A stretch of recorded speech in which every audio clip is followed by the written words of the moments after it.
Good morning. Good morning, everyone. How are you guys doing today? All right, sorry for the late start, guys. But we're ready to go. So let's get started on today's session. Today's session is about personal branding, and that's a very key. I think it's interesting for many people because we're all worried about how everyone else views us, right?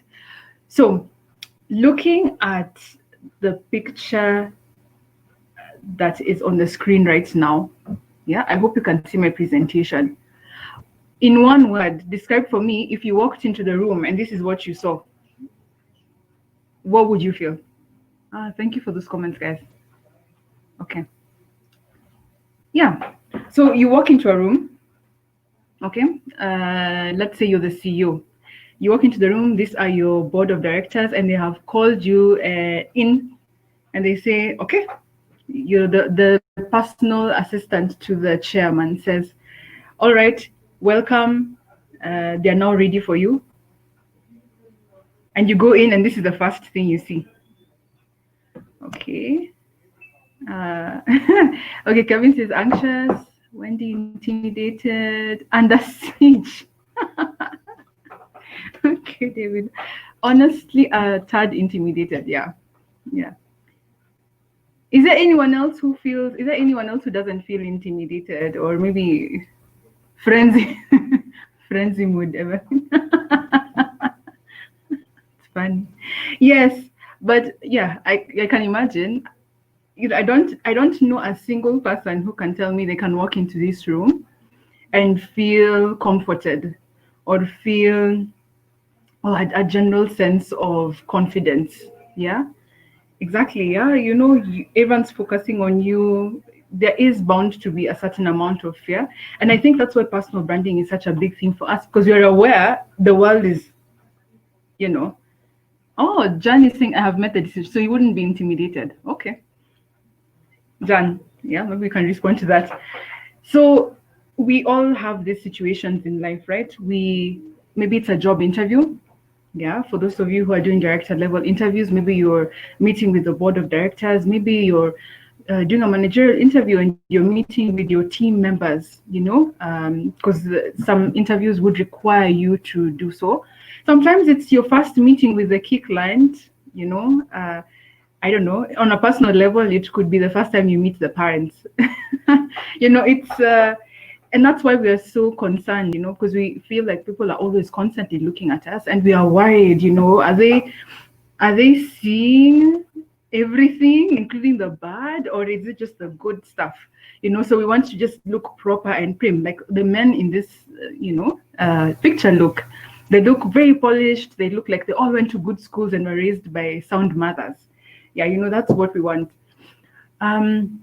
So I thought in this presentation to do it a little bit differently. Yeah, I want instead of going through, what's personal branding and how do you tell your stories specifically, I want to take you through a different exercise. So it's going to be an engaging session, and I want you to think like this man in the boardroom. Now I want you to switch from the person walking into the room, and I want you to think like, the board of directors of XYZ company. All right, so let me start off with my story. I was working for a multinational in client service. Client service is just like sales and customer service put together. Yeah. So I was working in client service in research for a multinational, and I really enjoyed my job. My job was awesome, guys. I had wonderful clients. They indulged me terribly. I mean, they would just support me in all the crazy ideas. Of course they made sense to their business, but I grew so much in that, and I had a good work environment. I was allowed to really push my limits and many things, but it was also quite a stressful job. And I, there were weekends I didn't really sleep. There were times when I had presentations back to back, and I had clients across East and Central Africa. I had some clients who sat in Europe and the Middle East. It was a lot.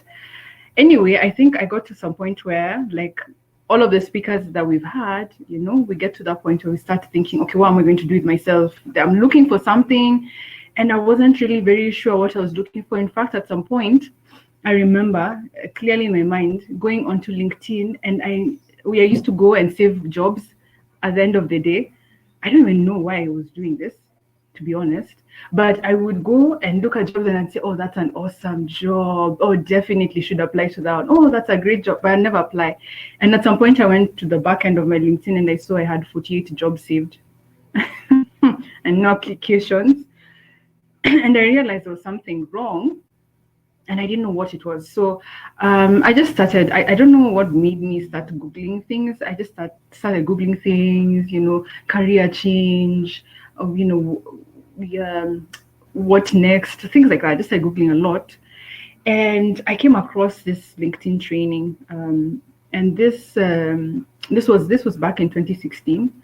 There was no one in Kenya at that time that I knew of who was doing anything on LinkedIn, and I knew LinkedIn was, it was front facing, everyone can see me. So I did this training. And after I did the training, I revamped my LinkedIn profile. 2 weeks later, I got a message on LinkedIn, and this gentleman who was the MD of a multinational recruiting organization asked me if I'd like to interview for a specific role for a client that was based in Dubai, but they're looking for someone to manage their clients across sub-Saharan Africa. So I said, oh, okay, very interesting. Of course, yes. So he organized a screening call. So a screening call is where they just check, the recruiters are checking whether you have relevant experience, what your interests are, and if it aligns to the job. And so when I was having the call with this gentleman, inevitably they get to that point where they're checking, can they would you be happy with what we'll be able to compensate you? So he asked me what are your salary expectations, and I'd read somewhere that you shouldn't answer that question directly. So we kind of went back and forth a bit on that, and then he said, okay, Beryle, I understand. So what I will tell you is this job pays between X and Y. You guys, let's just say if my salary was X, the small x was 5x. I wouldn't even go into what the Y was. This job, though it has exactly the same title as what I was doing, was, I think, half the work, honestly. To say I was shocked would be an understatement. I don't even know how I kept it together, to be very honest. But I remember saying, I think that sounds reasonable. That would work for me. Oh my goodness, I am being paid a fifth of what the market value of, the general market value of what I do is. I was so shocked. But that was in a different industry and things like that. So if you missed out, we actually discussed this in our Monday sessions. Yeah, so you can catch that in the recordings. But that's the reality of where I got to. And I said, asking my friends, my coworkers, do you guys get messages on LinkedIn from people asking you to interview? And people told me, no. What's LinkedIn? Most people had their, they just thrown in their titles of their jobs. They had their Facebook photos up there. It was just there for us. No one really cared. And so I started thinking more about that, and I was like, okay, so if I don't even know what my market, perceived market value is, what about what other things don't I know? And that's what led me into this spiral that created Untitled North. And so for me, I just want people to find and do meaningful work. I'd love for people to be compensated well for what they do. But also be productive. It's a two-way thing. Your boss wants to compensate you well, and you also want to provide good value for the people you work with. And so that's my joy when I see people getting positions and getting jobs that are meaningful to them. That's what really excites me. Yes, that's a little bit about me and Untitled North. So aside from that, for people to gain clarity as to what the expectations are of them out here, because we only think of ourselves, but the reality is there's so much more going on in the back end, and that's partly what we're going to discuss today. Now, I don't know if anyone knows who this gentleman is. You don't have to know his name, but could just type in the chat, what do you think he does for a living?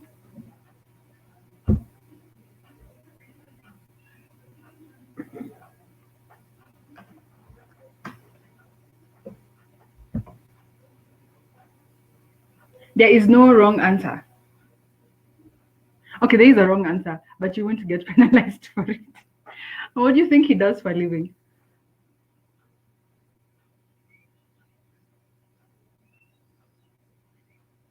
Painting, okay. Actor, investment banking, Hilda, yes. Comedian. He looks like a comedian. Okay, maybe he does look like a selling stocks, teacher, coach, a white collar job, yeah, Elizabeth. Buys artwork and resells, motivational speaker. Oh, Evelyn, director. Okay, yeah. All right, very interesting. So, broker, Robinson, okay, broker, actor, a tech guy, manager, sales and marketing. Okay, marketing. Oh, awesome. What Bobby Axelrod does. Who's Bobby Axelrod? I'm so not with the times. Let me tell you guys. What? A director, salesman. Uh-huh. Okay, okay, all right. Director. Insurance, okay. CEO, entrepreneur. Ah, all right. Okay. So looking at just this is just to illustrate, how visual, how literal we take things, how literally we take things. Yeah. Okay. I see he's in a suit. Yeah. So I'm just giving you, if I didn't know what he does for a living, I see he's in a suit. Um, Proper formal shirt. I would guess he's in a formal profession, but the way it's kind of unbuttoned tells me it might not be so formal. It's not like he's not an investment banker, maybe, like Hilda was saying. I'm giving you my thoughts, right? And the paintings behind might suggest to me that maybe this is an informal thing, or does he work there? Maybe he's a painter, maybe he's the art gallery owner, like that's literally how we look at people. But the gentleman you're looking at is called Rudolph Tanzi. He's actually a professor of neurobiology at Harvard Medical School, and he has done extensive research on Alzheimer's gene, how that relates to the disease. And he was able to show that relationship between our genetics and that. And he's also, guess what he does? Actually, let me not tell you. What random thing do you think a Harvard University professor could do?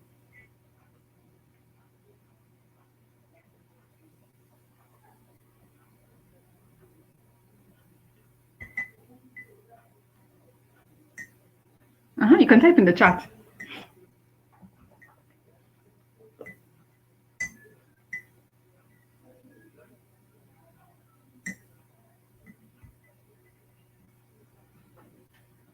A chef, ride a bike, play golf, sailing, okay. Owns an art gallery, yeah. Golfer, yeah. Mentorship, coach, golfer, mentor. Okay, yeah. So the expectation would be that he does something very skydiving, a leader. Okay, okay. All right. Plays violin, Yvonne. Yvonne is actually quite close. So let me reveal. That's him. Oh, he's an actor. Okay, close to. So Rudolph, also known as Rudy, as we enter this picture, is a rock star. He actually plays with Aerosmith. Yeah. Those on who Aerosmith is. Yes, but yeah, he actually plays for Aerosmith. Yeah, so he's an amalgamation. Yeah, he's an amalgamation of neurobiologist, and he's also a rock star. Yeah, so personal brands are so dynamic, right? And if you look at this, so let me go back to this picture. Yeah. So, you look at this picture, and this is the most prominent picture you'll see, on the internet of him. But then there's also this picture, right? Yeah, where he has that dyed hair thing. I don't know what that is. Highlights. That's what we call them nowadays. Highlights. Yeah. So exactly. So it's very surprising. I agree, Kibet. But that's the thing about personal brands. They're very dynamic. Yeah. And one of the things that I can, I can share with you, this is not very unique. One of our speakers today is actually a rock star. I know I'm not even playing you guys. They're a proper rock star. But the second thing is I have had clients like this. Yeah, I have a client who's a GM of Africa, general manager of Africa, and he has a rap album. Yeah. So guys, the first of all, just understand personal brands are dynamic. They're so unique and specific to you. You can't live someone else's life. It's just it's not possible. Everyone has a special blend of different interests and different experiences, and every single one of them is important. Yeah, every single one of them is important, and it's that amalgamation of all of these unique things that makes you. Now, the way people perceive you is, a little bit about what we're talking about today. Of course, because we're talking about careers, but a portion of that is what you yourself want to do for your own life, right? And somewhere in between, those two have to meet. Yeah, what you want and what your desires are out of life, and then what people need. Yeah, there has to be a certain synthesis there. There's a place where those intersect, and that's where the market value is. It's not your value. Your value is not in how your personal brand looks like. You're valuable just because you're valuable. Yeah, just because there's no reason. But where that intersection meets is the expression of your personal brand. Okay, so today we are going to do an exercise. I'm going to be a recruiter for your firm, like I said, and you're going to be CEO of this farm. Yeah, it's a very successful farm that sells fertilizers to small farmers. Yeah, in fact, we'll say globally. And now you're looking for someone to manage the East African office sales staff, who are about 300. You want to hire someone who has exceeded sales targets of at least $20 million per year, which would be around, is that 2 billion, Vera? Okay, let's say 2 billion. Hope I can do math. And then they must have an MBA. They must have 15 plus years experience. 5 of them should be in management in the industry. Yeah. And they must have good public speaking skills. They must have a very wide network within the industry as well. They must be a creative thinker. They must be good with Excel and have good analytical skills. And they must have impeccable character and be a team player. Yeah. How many people think this is a fair job description for your company? Or do you think there's something that they're asking for too much? Okay, thank you, Elizabeth. It's fair. All right. Okay, so Wilson, 15 years is too much. All right. To lead your business. Okay, now you know you're the CEO. We are not the people being interviewed. Huh? I have never recruited, but I think it is much. Okay. It is too much. Okay. All right. Maybe type in what do you think we should take out of that job description. Wilson has said 15 years.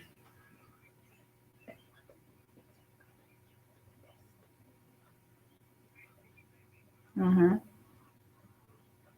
What do you think should be taken out of this job description? Remember, you are the CEO. You want the very, very best. This is a highly successful company. You have, as you can see, you're doing pretty well for yourself. Yeah, you want someone who can manage a staff of 300 across East Africa, and you really want to grow. So, as CEO, what would you take out? Take out the 15 plus years of experience. Oh, okay. So, Wycliffe, you'd want someone with how many years of experience to manage your staff of 300?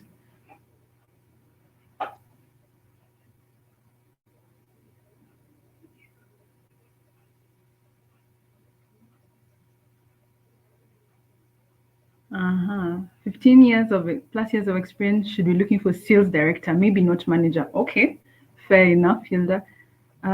300 staff across East Africa. How will the person be effective in evaluating? It's a good question. The 15 plus years. But again, I don't know what a sales manager does and what qualities they must have. All right. 5+ is okay for me. All right, Wycliffe. I think we've said 5+ should be in management. But generally, what they mean is 15+ years of experience in sales. All right. The job title should be changed to regional salesman. I agree, Mary. Yes, it should be. It should be. It should be respectful of the weight of the work. Kibet and Josephine. So we'll come to that. We'll come to that. So let's move on to the exercise. So we have our job description there. Yeah, you don't have to remember everything. But okay, so now as a recruiter, I've come back to you. Madam CEO, I have gotten a couple of CVs. Yeah, I want to know which two we should shortlist. So the first one is a production manager.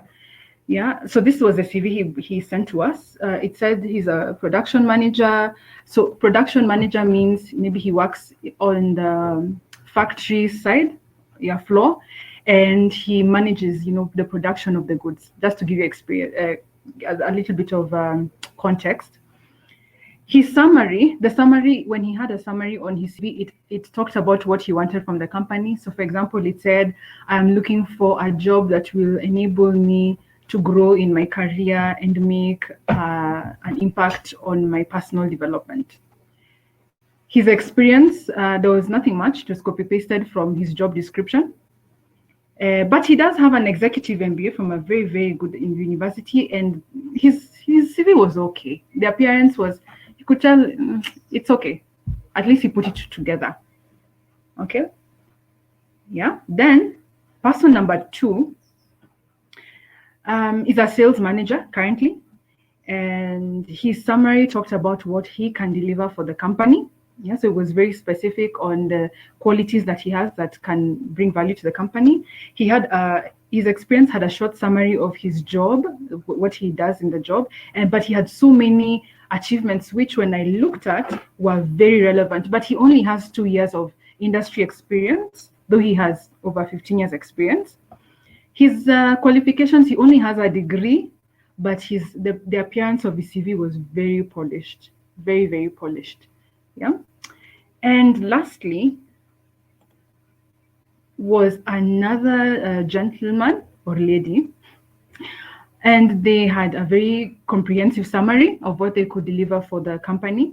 But when I went into the experience, I couldn't find many related achievements, though of the 3 candidates, they have relevant industry experience. And of course, you can see they're even at director level. Their qualifications, they have the MBA. And the appearance of their CV, it was okay, it was okay. So I'm just wondering at this point, who would you like me to shortlist? So in the chat, let me know who you'd like us to take out and which 2 should remain and why.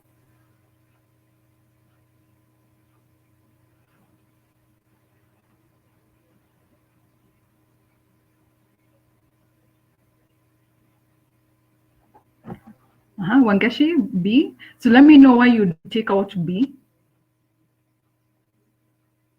David. Okay, well, yeah, you guys are so sympathetic to B. Why do you feel that B should go through?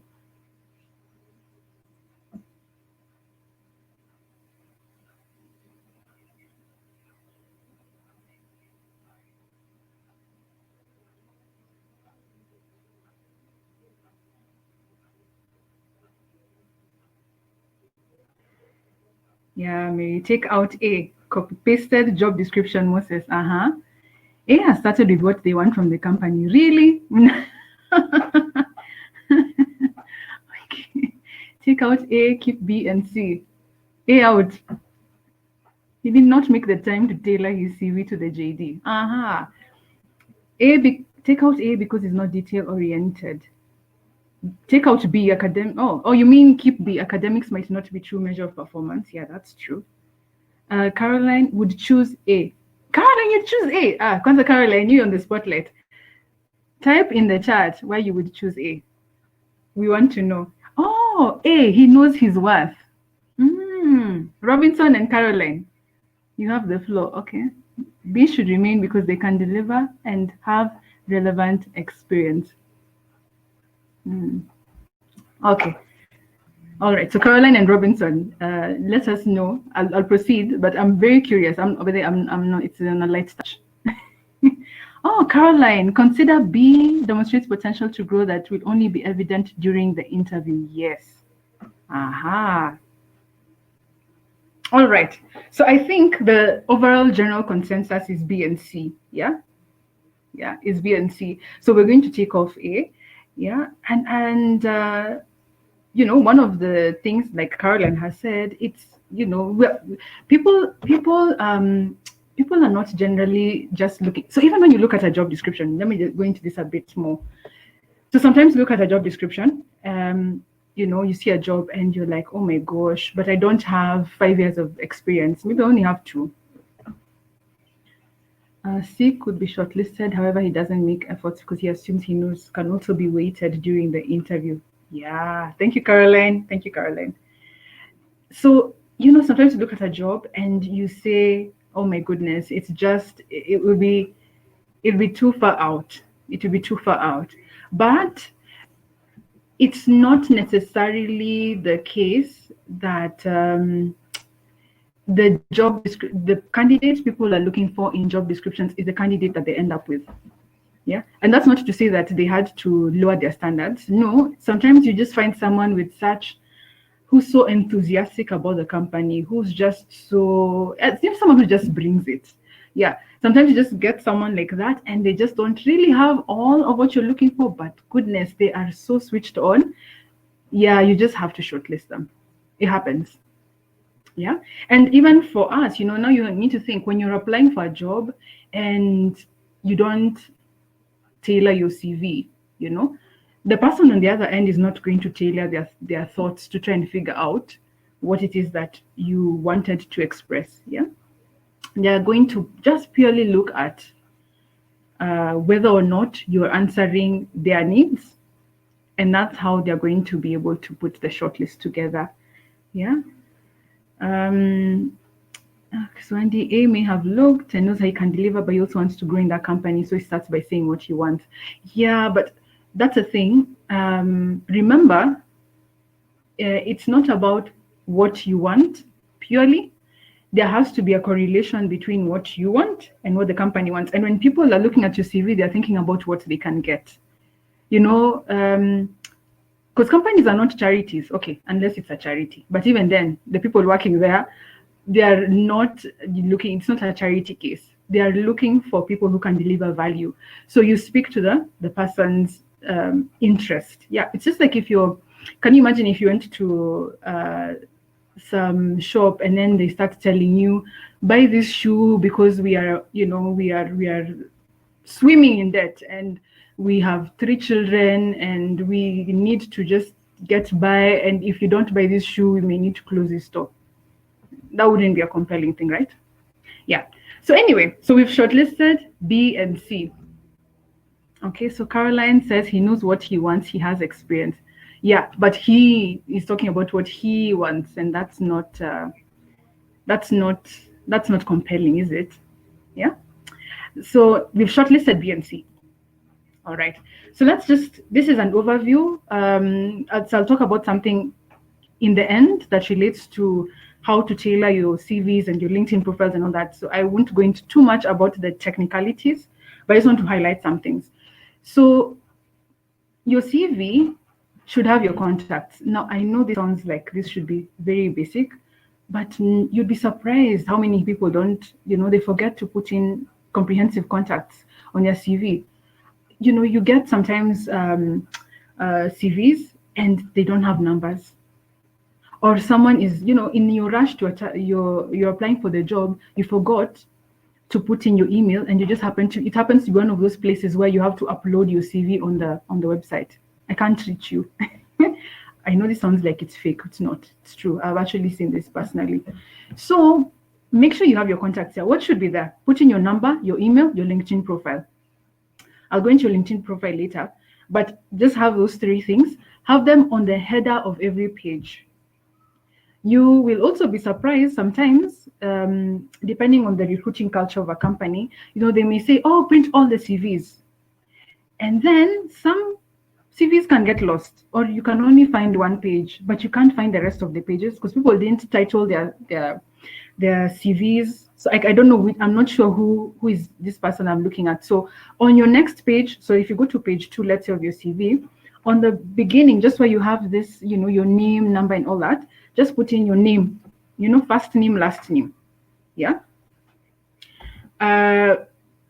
Next thing, your title.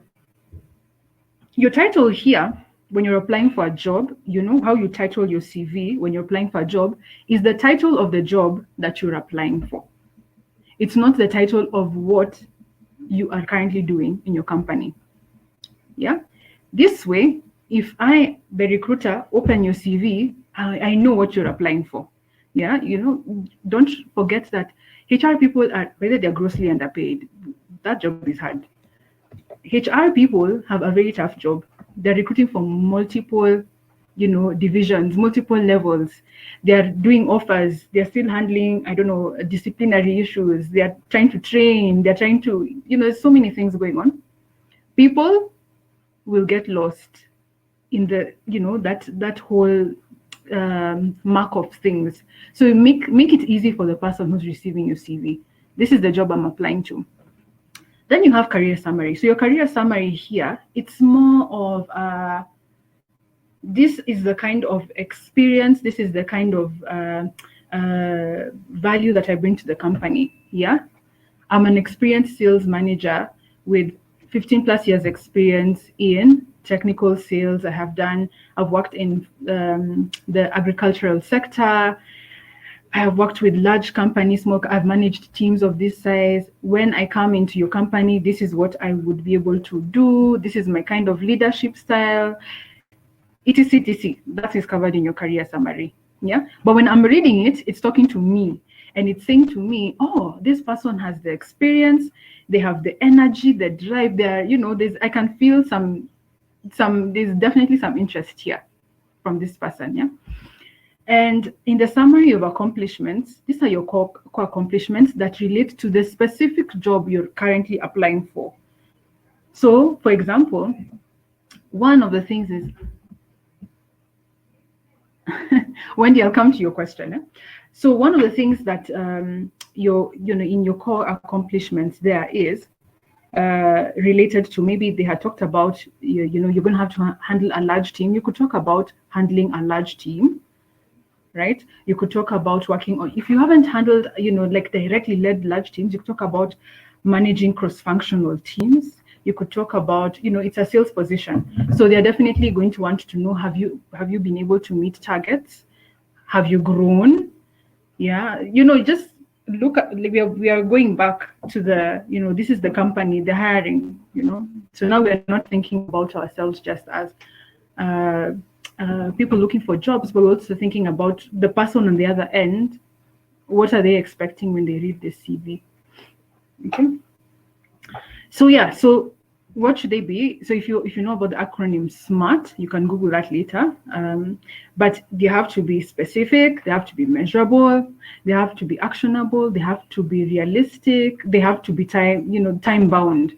So you basically have to think about it like that. What exactly did you do? What was it set to accomplish? How did you do it? Within what time? And what's the result? If you remember from session 1 on Monday, one of the things we talked about is that you need to get used to, yes, Robinson, every CV should be tailored to fit a specific job. But let's go back to Monday. So one of the things we said is the future of work will need you to get to a space where you think about yourself nearly like the way consultants think about themselves. They come in, they do a specific job, and out of that specific job, they must have certain results. It's committed in a contract, must do this with this project. And we are moving towards that place where you will be paid based on your productivity. not based on showing up, not based on, I did a report, so I should get a promotion. No. I trained the team, so I should get a promotion. No. What was the result out of the training? What exactly did you achieve because you did that report? Yeah. So we have to get into that mindset. So this is now what it is that people who are really setting themselves as apart are doing. Yeah. So I'm sharing the back end with you. So competencies are speaking about what functional skills you have and what soft skills you have that are related to the needs of this job, that you like share with me how do you qualify? Why do you have your core competencies like this? When people first get your CV, they don't go into detail reading every single word. That's what we think happens, but it's not, because you get hundreds of CVs. So you have to figure out how to skim and get the key information based on the job description, remember, that we had. So you're trying to figure out if this person is meeting the minimum requirements, or this person is expressing to you that they have this strong skill set that can really be of value to the company. So in your core competencies, that's it. You're basically highlighting those things. So it helps the person on the other end to quickly scan and be able to see that you are a good fit. Okay? Yeah. So I'm going to stop there for your CV. So Wendy asks, isn't it misleading? So I'm guessing you're talking about the title. Isn't it misleading? Because, for example, I'm a graduate and I write my title as sales manager, and remember, I'm not qualified. So Wendy, this is not your job title. You're not telling them this is, in your CV, you're going to, this is a specific job title. This is the experience, etc., etc. But here, this is you're saying, this is what I am applying for. That's what the title is here. I don't know if you can see my cursor, but anyway, it's a little box that says title. So no, it is not misleading at all. Wangeshi, is there a limit to say the number of lines or characters in the summary? I would say just keep it concise. Honestly, speak to the core things of the job, which should be, I don't know. I don't even know like how many lines that would be. Maybe 5 to 7. I'm speaking. The point is just make it impactful. Speak to the needs of the company. Not what it is that you want, because like I said, that's not what we are at the point you're in right now. That's not what is the key thing on the table. People want to hear how you'd help them. Kevin, what exactly is usually included in the career summary? It's you include things like your specific skill. Okay, so for example, they've said we want someone who's very experienced, has this type of leader. You're going to be managing this size of a team. So then you could talk about that. I've managed large teams. I have worked in this sector. These are the kind of results I have achieved. I have, things like that. I have achieved these types of things. This is the way I lead teams, and maybe I'm collaborative. This is how I support the growth of the company, things like that. A functional skill, Wycliffe, is like sales. Sales is a functional skill. Yeah. So under sales, maybe, you would be expected to manage distributors. You'd be expected to manage, be a team leader. Yeah, you're expected to do reports. You remember, like the job description said, Excel and all that stuff. That's functional. Soft skills are really what people call people skills. Yeah. So, I'm a collaborative leader is a soft skill. I'm a good communicator is a soft skill. Those types of things. Yeah. Yes, Steve, there'll be recordings. Kenyan CVs have date of birth, driving license, photo, marital status. Okay, so I know I've seen this. I've seen this as well. Now, Diana, it depends. I know if you're applying for a government job, there are certain institutions like government. When you apply, they will ask for a lot of detail. Or tell us your date of birth, your marital status, and stuff like that. Now, Normal jobs, private sector, it's unnecessary. You can have your date of birth, but they're not really necessary. What we're really interested in is the technical skills. The thing with if let's say you're applying internationally, by the way, if you're applying internationally, there are also things you must know about the place you're applying to. For example, in the US, there is a certain act that prevents people from directly asking you things related to you as the person. I can't ask you about your marital status, yeah, because you can then come back later and say, should you not get the job, that was a discriminatory thing that I asked you, it was prejudiced, and that was the reason that you did not get the job. Get my point?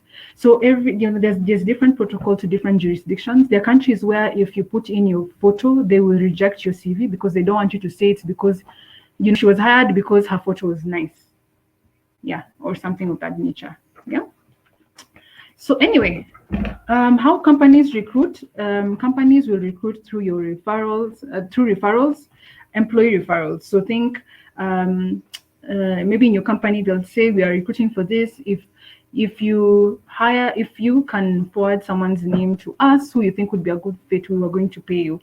So that sort of thing. But also just generally, maybe you can look back at a time when someone who is in your network of friends or family told you about a job, and that's how you got the job. Yeah. So that is the most prominent way that people actually get jobs. The other thing is through social networks. Yeah. So think LinkedIn, Facebook. Someone posts a link and says, "Oh, this is happening. A company's hiring." Those are other very prominent methods. So where recruiters actually fall is down here. Yeah. And remember that's because when a company is paying an external recruiter, it's an extra cost. Yeah. So depending on the country, a recruiter is paid maybe a month of your salary if you actually, and recruiters are paid on performance. If there are people who understand pay on productivity, it is recruiters, because if you do not stay in the company, they may not get paid. So if you bounce after 3 months, yeah, you don't finish your probation, they may not get paid. So recruiters really want to get the very, very best candidate there. Some people be paid a year of your salary. That's a lot of money. So a company really has to manage, yeah, and try and get do the very best they can in the first two areas, because when companies are using recruiters, it's usually a last resort and things are tight and you can't find this person yourself. So recruiters will look you up. They'll go to your LinkedIn profile. They'll go to Facebook. They will go everywhere. They'll go everywhere and they will look at your profile. They look at what you're sharing, and that makes up that makes a real impact on their decision making. So let's go back to our example. So remember, we've picked B and C. B is a sales manager who doesn't have the industry experience. C has industry experience. He's even a sales director this time. So you go on the LinkedIn. B does not have a photo. He doesn't. B has a photo, very professional photo. He has mutual connections. Mutual meaning people within the industry that you also know. And he has got solid references on his LinkedIn profile. People you can see definitely worked in the company he claims to have worked in, things like that. You can see that on his activity, his status, he's very supportive. He's always sharing interesting information, supporting others, congratulating people. But when you went to his social media, you could tell, yeah, he does love his good times a little bit. You could question some things, but yeah, that's something you noticed about B. But when you went to C, his LinkedIn profile had no photo. He had only 50 connections and no one relevant to your industry. He doesn't really post anything. Okay, there was one or two about a political leader he really clearly supports, and all his social media profiles are blocked. Okay, so at this point, yeah, maybe just let me know, like, what questions would you have? What questions would you have?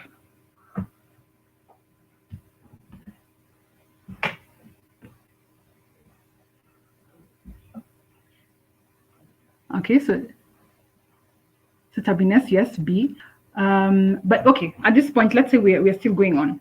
Yeah. But what questions would you have? What questions would you have? Now that you've seen this link, you've seen this summary I've given you for the two candidates.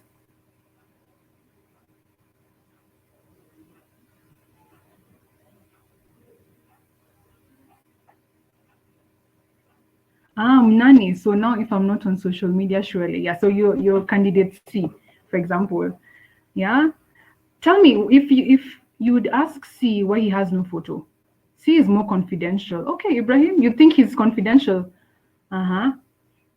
But as the CEO of the company, what would you be thinking about C? Yeah, in one word, what should you think about C? Esther, why blocked profiles surely? Uh-huh. You'd question. Yeah. What's he hiding? Uh-huh. What about B? If you go on someone's social media profiles and yeah. Okay, so Rose, B doesn't actually have blocked profiles. Yeah. Is C real? What value in terms of teamwork are you bringing? Peter, that's a really interesting observation. C is a closed person. Okay. No questions on B from me. Yeah, Wendy, you're ready to move on? All right. Okay. B is an all-rounded candidate. Oh, Tabina's interesting. So you'd say, okay, partying is not necessarily a terrible thing. I think social media profiles are private. It's okay to block your profile. It's your personal choice. Okay, Diana. Now, Diana, remember, we are thinking as the CEO of the company. Yeah. Would you hold the same opinion? C could be old school, join social media, however, not keen on social media, perhaps. Very true. It's possible. C may be an introvert. All right. Yeah. So C values his privacy, while B would probably fit a sales job due to his personality. All right. Thank you guys so much for that. So I want to pick up a few things there. This is a subjective question. Yeah. And do you realize something?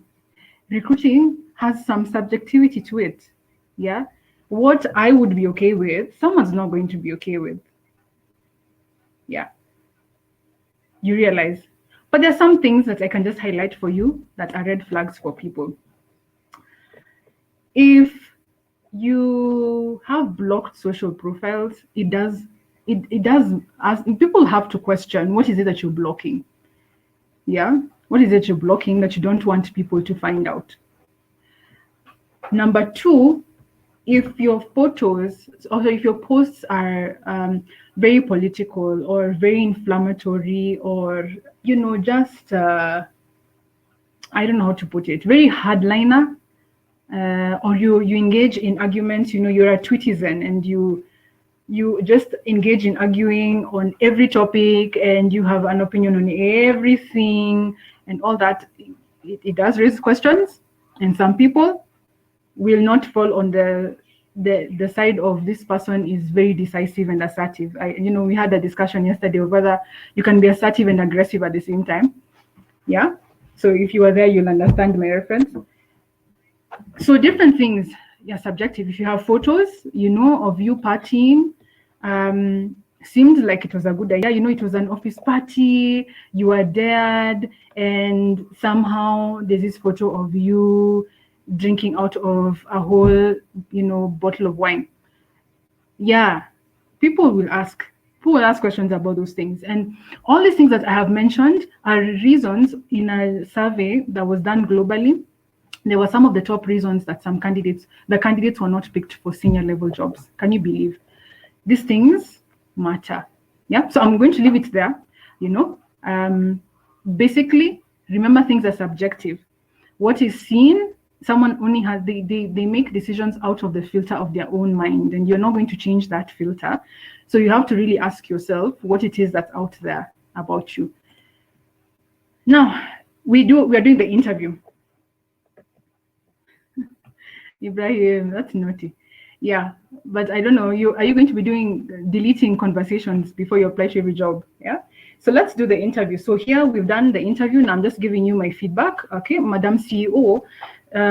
So B, I just wanted to, give you a rundown of how they went. B came in with his assessment was on time. So we did a technical assessment and an aptitude assessment. They were submitted on time. He had a wonderful 90-day plan. The 90-day plan was a summary of how he would come into this company, how he would organize our operations, our staff, how he would build a team, his ideas on how we can improve our products, etc. He brought his certificates. He had originals and copies. He had his CV.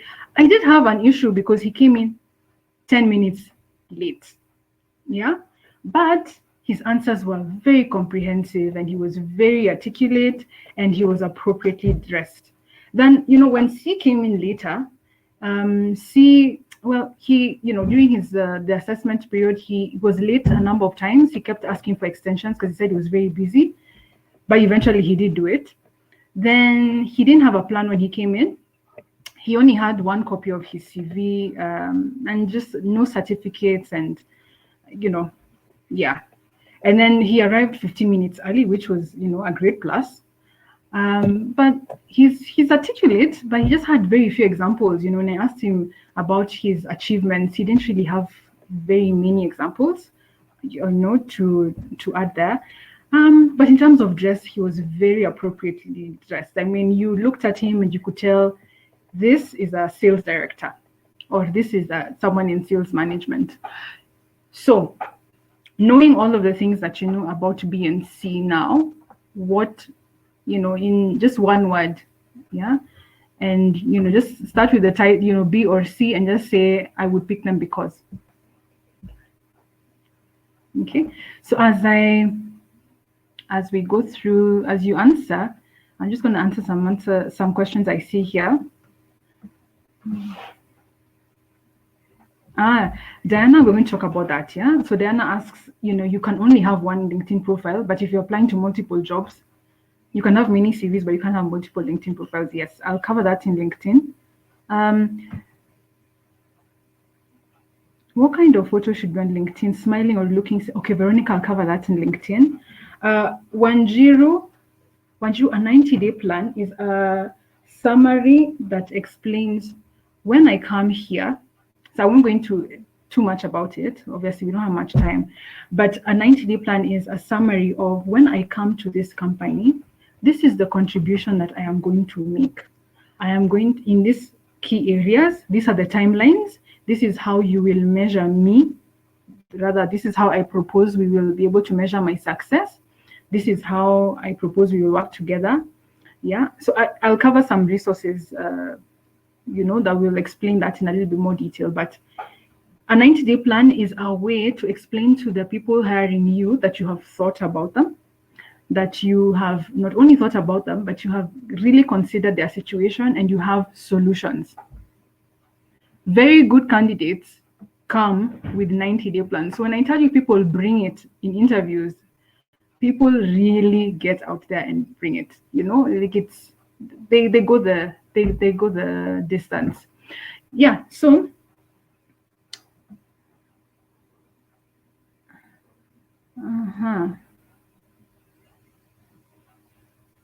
okay, B definitely 90-day plan just won me over, Yvonne. Yeah. B meets deadlines. That's what sales is about. Yeah, Evelyn. Yeah. B looks very organized and would be a good fit. Great. So Moses says C. He had very few examples. That knows what to say and when. Not very verbose. Interesting. Okay. Yeah. Okay. So when do you so consider it? You think he has a good reason for being late? Yeah. Okay. Diana.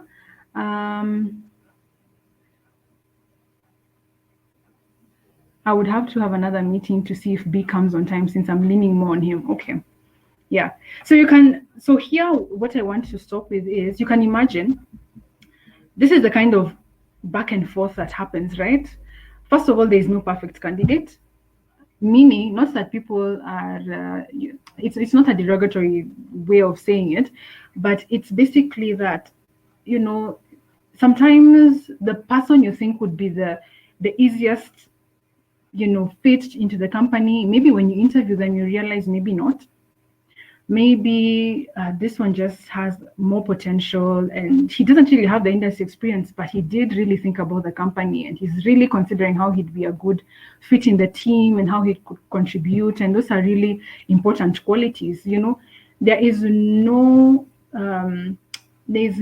company that grows where people also don't grow, where people are not stretching themselves. Yeah. So those types of things, yeah, and people make subjective decisions.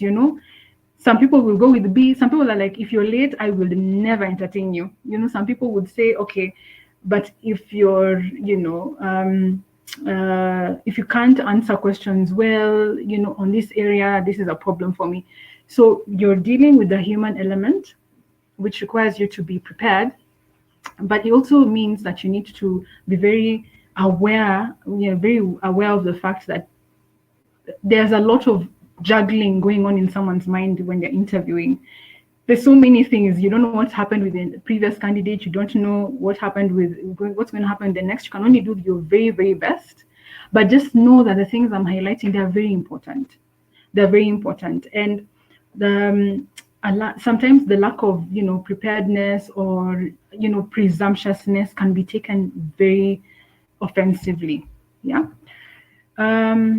Yes. So lastly, okay. So let's say at this point, we are not really sure who to pick. Then I come and tell you, okay, let's do a background check. So we did a background check. Sales manager B, he had a clear, CRB issues, none whatsoever. But then we checked his memberships. His professional memberships had expired.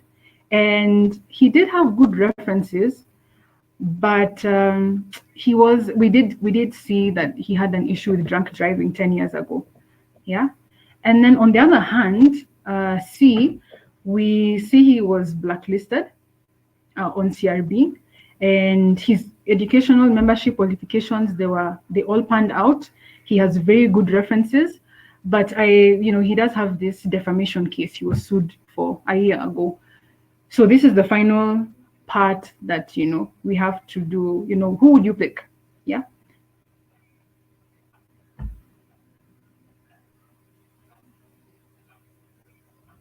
Oh, we'll kiss that. Okay, I'll come to that.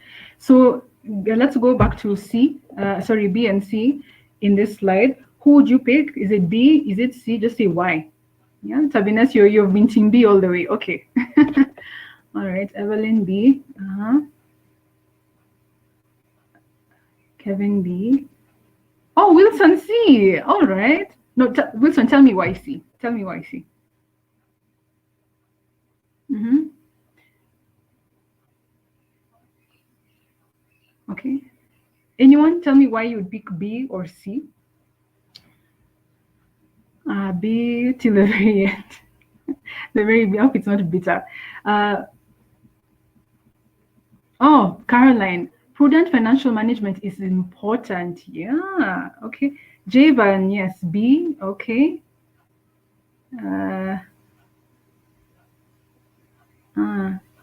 Both candidates are a liability. The drunk driving society is terrible. Okay. Oh, B has no debts. C, to empower him. Really, Steve? You're the CEO. You'd be looking to empower him. Okay. C is a potential crook.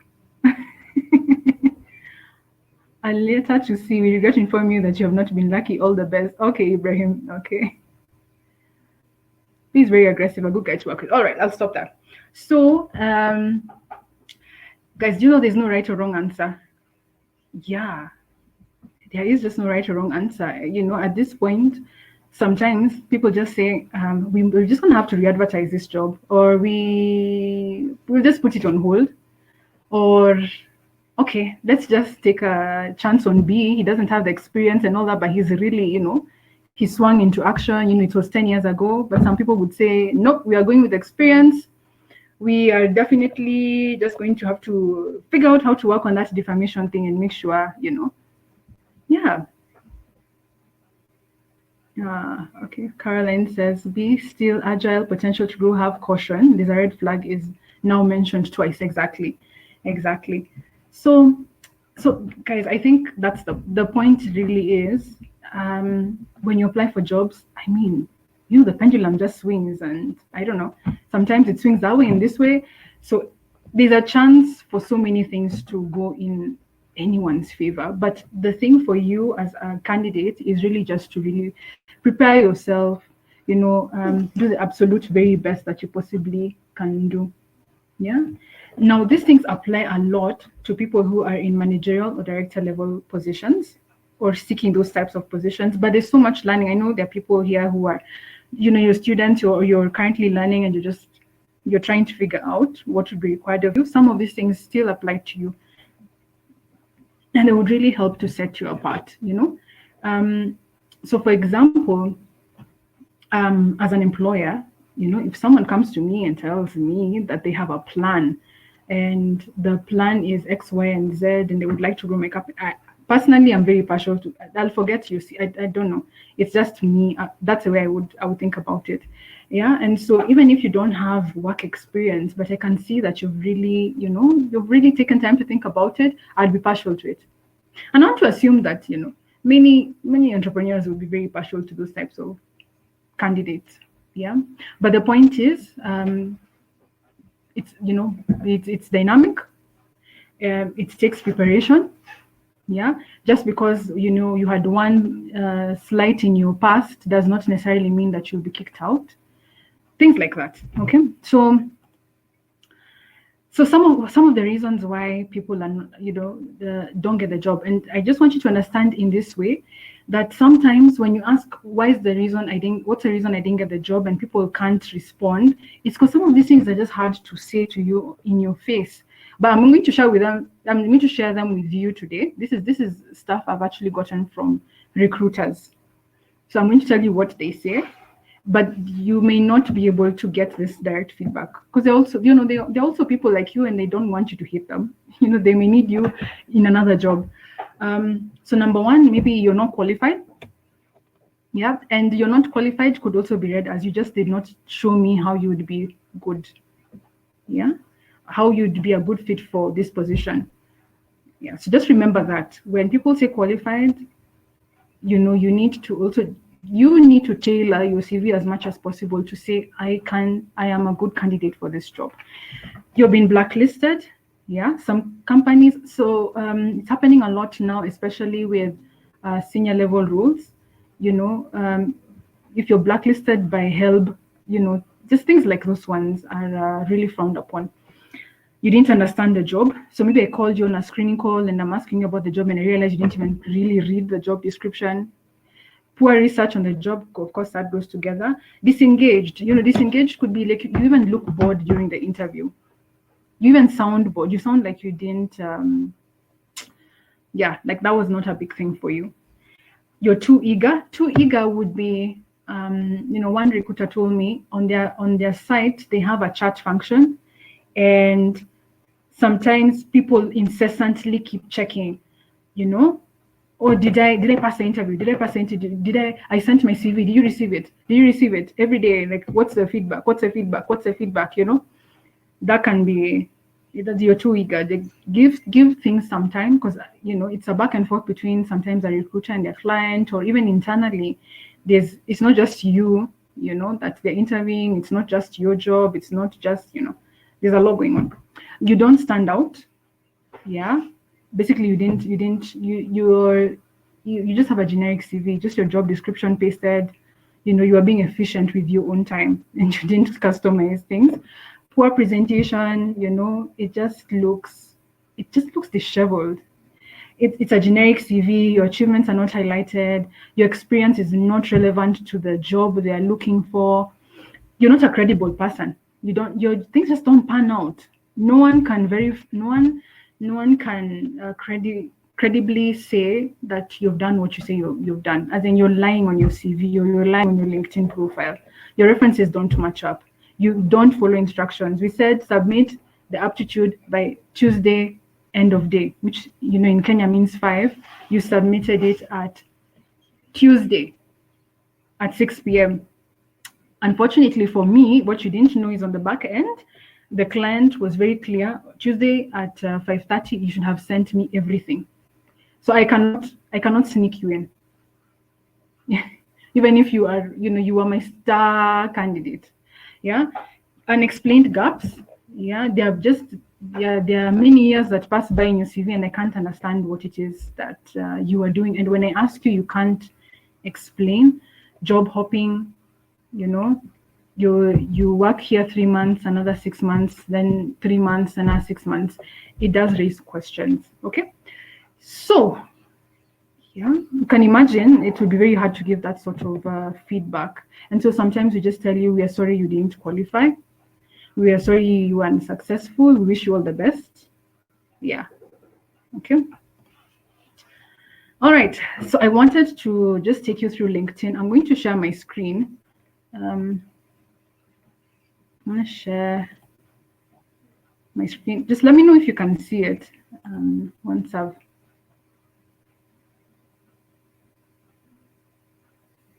Can you see my screen?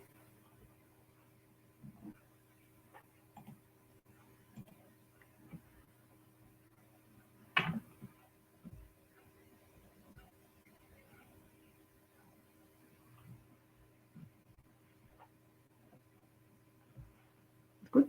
All right.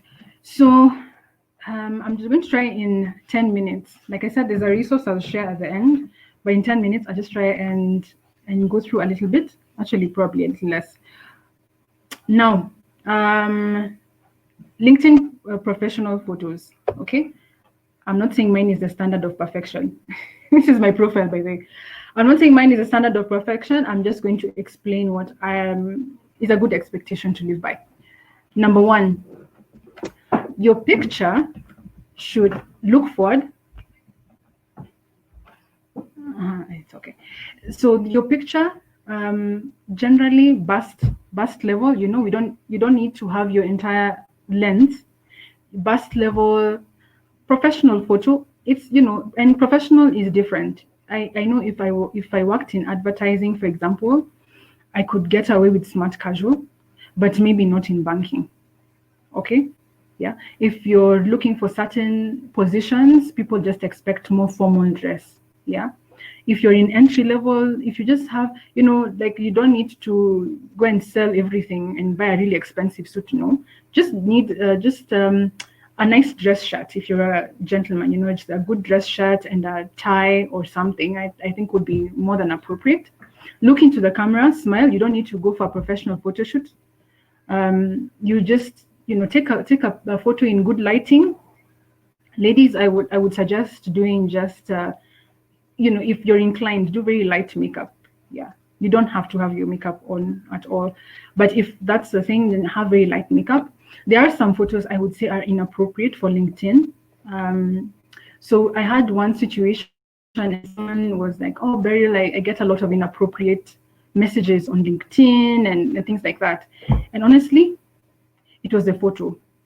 Yeah, the photo was too casual.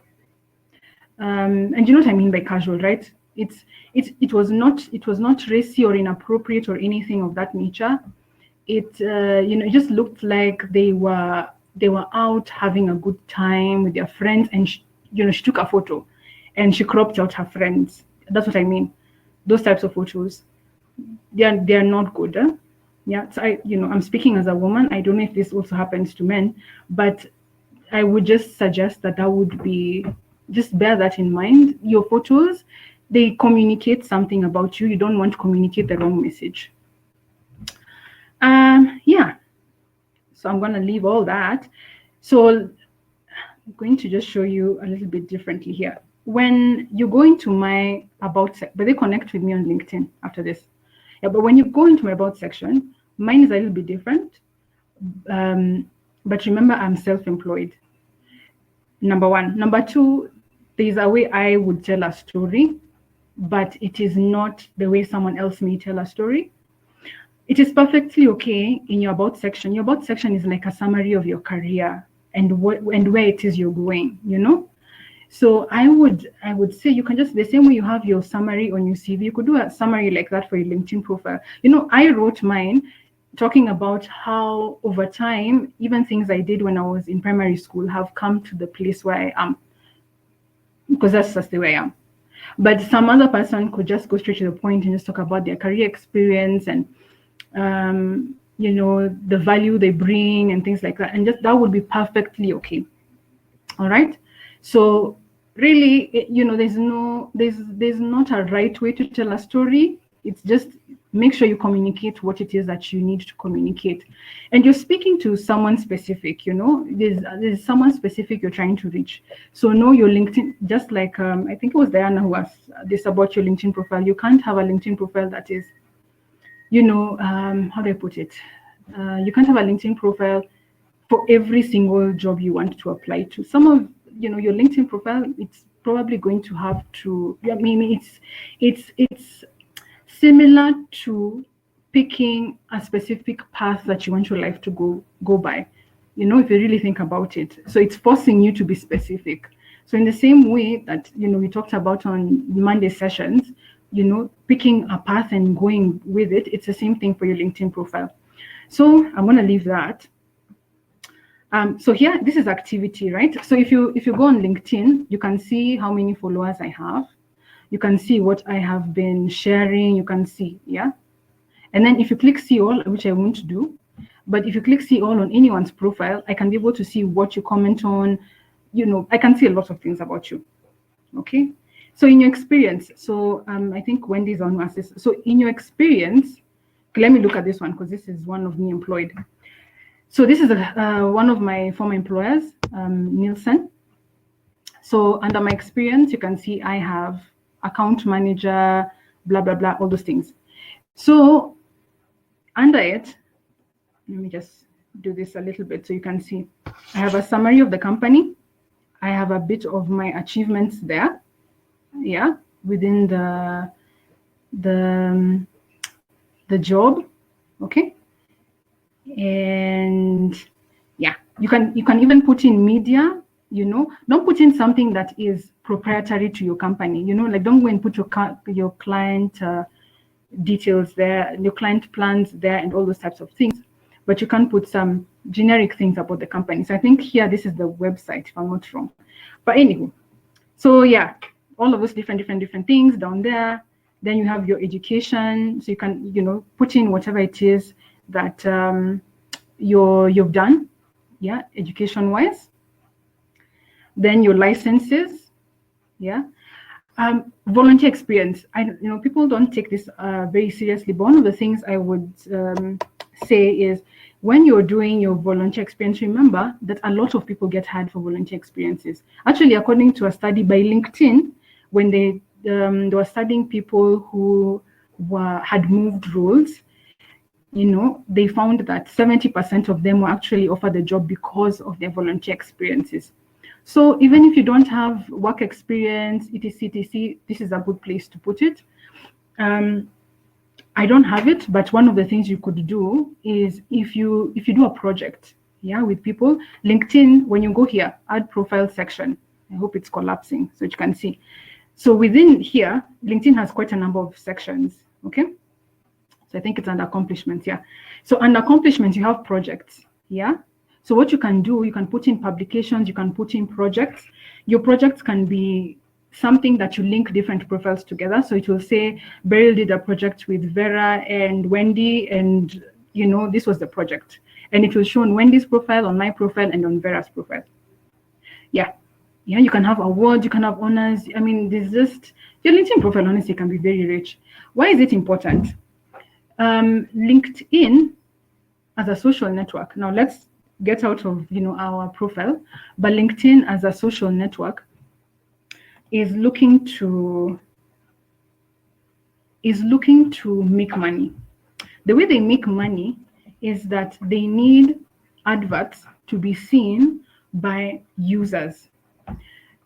People cannot see LinkedIn adverts if they are not on the LinkedIn platform, and if they don't, LinkedIn will not get paid. So LinkedIn, it's in LinkedIn's interest not only to because LinkedIn sells adverts and they sell membership and all that. They need candidates because people are looking for candidates on LinkedIn. They want candidates who can be found. They want candidates who've got comprehensive profiles. They don't want to frustrate the person who's paying them. and they want candidates who are actively using LinkedIn. I mean, this is just without knowing, I'm not a LinkedIn algorithm expert, but without even knowing all of that stuff, this is important, right?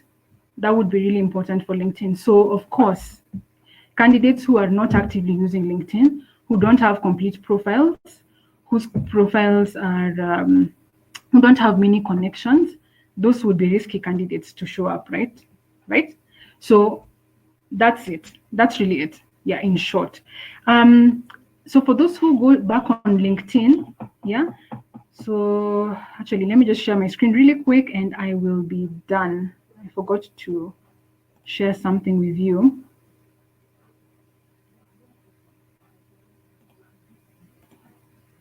Someone was asking me about titles.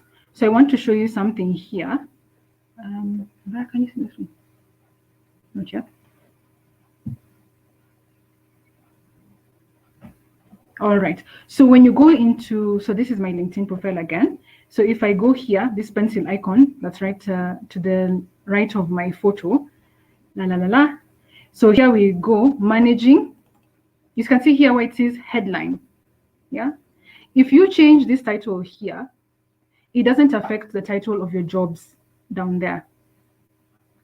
Those remain. So you had, say for example, today I'm looking for general manager. I'll just come here and I'll type general manager. Remember, I am currently working as a sales manager, or I'm currently working, whatever. It doesn't even matter. But the reason I am writing my headline, and I'll customize my profile accordingly to meet the needs of those types of positions. Because by the way, a lot of people don't realize this, but people tend to do other jobs within their jobs. Yeah. And so you need to get into the space of turning, let's say, an experience that you've had to be relevant to a certain position. For example, let's say I currently work in customer care and I'm a customer care manager. Excuse me. Ooh. I'm a customer care manager. And one of the things I do in customer care is that I hire and I train customer care staff. Okay. Now, the other thing that I could, now if I'm applying, let's say for HR manager, I've decided I want a career change. HR is it's just more interesting to me. Then now I will take that experience in customer care leadership and I will now put it in a way in HR that makes sense for HR. I won't go into all of the details about specific training, for example, but I will talk about, how I developed, let's say, a process for attracting good candidates. I developed a process for interviewing. So I make sure that I'm able to get a lot of detail about the candidate and also compare candidates fairly. I'll talk about how I was able to talk to candidates and identify who would fit into what role within the department. I hope that kind of answers the question, but that's it. So your headline is what tells people where you're going. Your headline is not remember, LinkedIn is not a report card. I think that's the thing. Yeah. So with that, all right. I feel like I ran through that one. Oh, thank you, Caroline, for that. Thank you so much. Yeah. So what? It's okay. You can stalk my profile. I don't mind. So with that, I've completed the presentation. And what I wanted to share, where's my presentation gone? Okay, I won't pull it up again. But I wanted to just share that we've created a comprehensive program. Okay, this is a training program. It's an online program. You'll be able to access it 24/7. And number one, it talks about, and this is tailored to what people who are looking, like I said, for managerial or director level positions. But it also goes into with stuff that is just relevant for everyone. But number one, it will tell you what is expected of you when you're developing your CV. That's module 1. Module 2 is LinkedIn, and it goes into all of the things you need to know about LinkedIn, from developing your summary, connecting with people, basically just a lot of things, not just developing your profile, but just generally making the most of LinkedIn. Level number 3, yeah, and level number 3 is an interview preparation system. So that one has hundreds of questions, and it's organized by your industry, it's organized by your career level, it's organized by your specific job function. It's a lot, yeah. And it has mock interviews. You will be able to do practice sessions that can be evaluated by actual recruiters. So I'm not going to go into that so much. I'm just going to say it's available. I know people have lots of questions on those things. It's available, and you will know about it, I'm hoping towards the end of next week. Okay? So with that, I would like to prepare for the next session, but before we end, so our next session is going to be about recruiting assessments. And we're going to talk about it, not just about in recruiting, but also just why for you it's important to assess yourself. Yeah, and so come with many questions. You're welcome. So maybe I can give 5 minutes and just take some of the questions that came up. So someone asks, when it comes to posting photos, what's your take on beach bikini photos? Oh, okay, like on Facebook. Personally, I'm not offended. Like if I see things like that, I think I would be offended if it just looked like if it looked like a rock star went through that place and that rock star had no respect for that place. You get my point? Those types of photos I think would be inappropriate. First of all, it's inappropriate behavior, but in general, those types of things I think would not be good for you. But yeah, I mean, you're a person, go out to the beach, yeah, have fun, take your photos, it's not an issue. Say you've been applying for many jobs and the recruiter calls for phone interview. Should you have mastered all those JDs really? Yeah, so Wangeshi, this is a very good question, but this is also now what ties back to Monday sessions. If you didn't get a chance to listen, look out for the recordings. Basically, if the thing is, you can't apply for very many jobs. I'm hoping, I don't know at what level you're at, but I'm speaking specifically to those who are looking for managerial and director level, because these are the expectations. What I've listed here, these are the expectations at that level. So apply only for what there has to be a good fit, like I said. People are looking for something, but you also want something. So it's not possible. I know people tell me, but I call it. No, it's just not possible that you're a good fit for 100% of all sales manager jobs. It's not possible. So you have to be honest with yourself, because you're going to have to prepare. You can't be able to do that. And so you have to pick really what's the best fit for you and just, apply accordingly. I hope I've answered your question. Yes, so recordings will be shared next week. And what we're going to do is we are going to send you an email and possibly an SMS once they are done, and you can be able to access them from then on. So let me see if there's any other question. I don't think there is. I think I've answered them as I was going along. Okay. Oh, Wilkista. So Wilkista asked, when should the 90-day plan be submitted? So Wilkista, I would say your 90-day plan should be something that you present personally. I wouldn't share it on email. Now, look, I'll be frank with you guys. Not everyone is genuine, and your 90-day plan. It's part of your intellectual property. It's just like if I was an artist, and I haven't, I haven't protected my work. I wouldn't share my CDs willy-nilly with every producer, or I don't know. You get my point, right? Don't know how the music industry works, but I would not do that. And the reason I wouldn't do that is because I'm just trying to protect my commercial interests, right? So I would share my 90-day plan in person.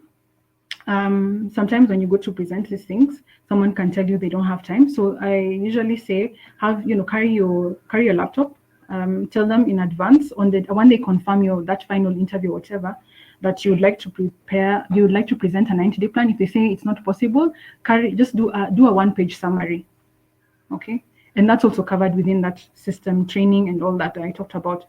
So do a one-page summary, carry the one-page summary with you to the interview and just have that, like give them that. Yeah, but that's what I would advise. Wilkista, I'm sorry about that, but I won't lie to you that people don't have ideas and things like that stolen from them. Yes, guys, so that is it. Yeah, I want to thank you so much for your time. I'm sorry that I have overrun, but I will be sure to catch up with you guys in the next session. So please join us